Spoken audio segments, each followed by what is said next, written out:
A U.S. soldier from Stowe is now in police custody. He's accused of trying to help ISIS kill his fellow soldiers and plan an attack on the 9/11 memorial in New York City.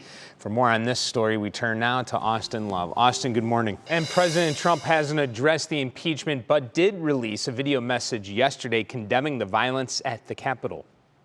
There is never a justification for violence. No excuses, no exceptions. America is a nation of laws. Those who engaged in the attacks last week will be brought to justice. The president also directly appealed to his supporters to refrain from violence and vandalism as President-elect Joe Biden's inauguration approaches next week. But that message is a little too late for some Republicans. 10 Republicans crossed party lines voting to impeach President Trump, including Representative Anthony Gonzalez from Northeast Ohio. Austin Love is live outside his Strongsville office this morning with more details. Austin, good morning. So next week, Ohioans 80 years of age and older will be able to start getting the vaccine. But you heard the governor, it will take time. On January 25th, Ohioans 75 and older are eligible, along with those people with severe congenital, developmental, and early onset medical disorders. On February 1st, Ohioans 70 and older and employees of K through 12 schools planning to remain or return to in-person or hybrid learning will be able to get the vaccine. He's a great guy.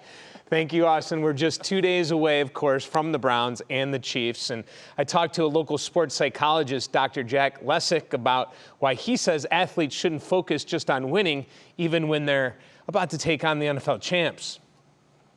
Everybody talks about winning, and winning is very motivating. That's perfectly okay, but it's not a good way of evaluating how well you did, because winning is not under your control. You don't get to choose your opponents. You have no control over how good they are when they step onto the field. The more you think about things that you can't control, the more you're taking attention away from the things you can control. What about fans? I don't think they want to hear that. I think in the end, it's all about winning. But the paradox is you win when you're not thinking about winning.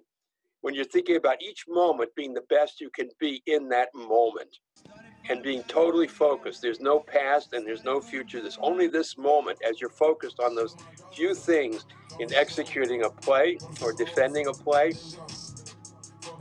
Well, as far as fans go, Maureen, of course we want the win, no doubt about it. That's what it's all about. But it's also about enjoying the ride. You know, we've had a lot of magical moments in Cleveland history, the 80s Browns, 90s Indians, the Cavs that won it all. Enjoy the ride.